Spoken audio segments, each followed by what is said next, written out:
So that's one way then, at least, in which regionalism has plays some kind of effect on the issues of trademark.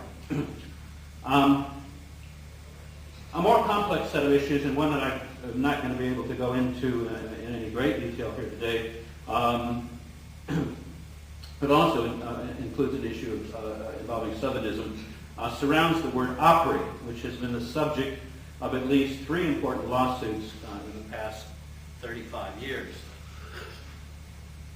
Here's opry, spelled O-P-R-Y. The Oxford English Dictionary tells us that opry is an Americanism. This was a dictionary entry that didn't appear in OED until 1984, by the way. It's a representation of dialect pronunciation of opera. It means a concert of country music broadcast on the radio from Nashville, Tennessee, or the type of music performed there, and that the phrase Grand Ole Opry is a registered proprietary name in the United States. And the earliest cite that they give is this thing from the Theater of the Science, where they talk about where they use the phrase Opry in the word Opry House, and all other 9 citations there are for Grand Ole Opry, beginning in 1950 with the U.S. trademark registration. Dare also has an entry for Opry. There aren't too many in too many dictionaries. An 1891 from Ithaca, New York, which is interesting because that's kind of outside the South Midland area, which we would normally think of as the South. And then this 1906 Northwest Arkansas, where opera is defined as a play, a theatrical performance. Example, Richard III was the opera last night, pronounced by the illiterate Opry. So this earlier development of opera then seems to be in relation to the phrase Opry House or Opera House. According to the Dare entry, also the Linguistic Atlas of the Gulf States reports that only 5 of 31 informants in the Gulf States reported pronunciations other than and only 1 distinguished between Opry's country music and opera's classical music, and that was in 1986. And the dates are fairly crucial here. That's well after the term Opry had been taken over by the Grand Ole Opry, which I'll get to in a minute. It's also probably significant that Opry as a lexical item is not listed in the new Dictionary of Smoky Mountain Speech. Now I'm just going to talk about some personal experience which summarizes what I think is a lot of data that you'd find if you did a newspaper archive search.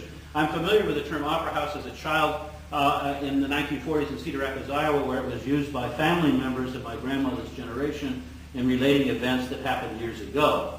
By the time I was born, opera houses were things of the past, replaced by movie houses and theaters and the municipal coliseum. The change was not just one of name, however, but one of design, function, and especially attitude as well. The term opera house seemed quaint and old-fashioned to my ears, describing the small-town entertainments of an era when my grandmother was young and when people were naive enough to refer to a theater where no opera was performed at all as an opera house. There was not much opera in the Opera House in Cedar Rapids, Iowa in 1914, though there was, as I recall, according to my grandmother, a terrifying performance of Shakespeare's Othello, as well as a performance by the Cherry Sisters, who were singers who were so bad that people came to laugh at their performances. A tradition that apparently has continued on to our own day with other performers who try out for certain television programs. So my first hypothesis here is that in fact, Opera House was not much of a regionalism at all, at least not one narrowly confined to the South Midland region. We found it early on in upstate New York, but a widespread colloquial Americanism referring simply to a local theater, usually in a small town where traveling professional theater companies. Is this my time? You've had 5. Oh, okay, you've got 5 and 2 both lying out there. You're as confusing as a socialist. Okay, my hypothesis. So I'm just going to go ahead and be a socialist. In fact, Opera House was not a regionalism at all, at least not one narrowly confined to the South Midland region, but a widespread colloquial Americanism referring to a local theater, usually in a small town, where traveling professional theater companies perform drama, vaudeville, and musical events of various kinds. This seemed to be the definition of opera and opera house up until the 1920s, related to this kind of small town institution. During 1890 and 1925, then, Opry House, sometimes shortened to Opry, was simply an illiterate and or rural pronunciation of the normal colloquial word opera house. The pronunciation was sometimes used patronizingly in social and regional dialect literature of the era.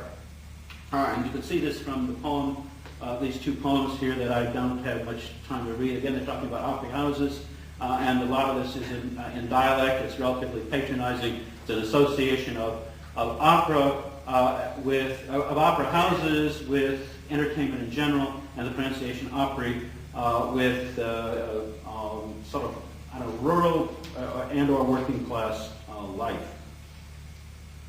So the pronunciation of Opry as a dialect variant of opera is a part of a larger, complicated picture of the history of the pronunciation of final unstressed vowels in English.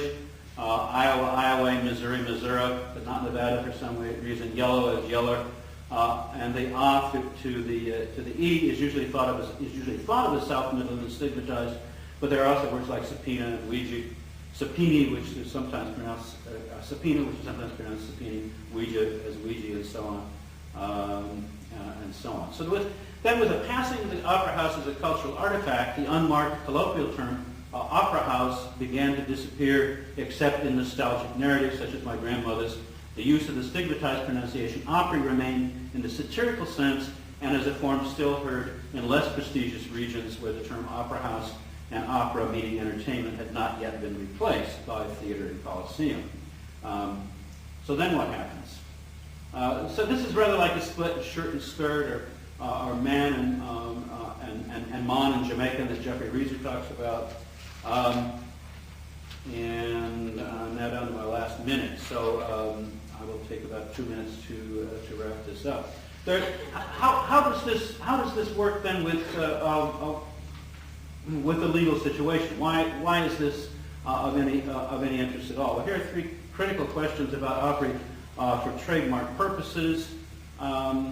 When, for whom did it take on the meaning? What was that independent meaning? I think I've already pretty much established the independent meaning. At least that's where up until about 1925.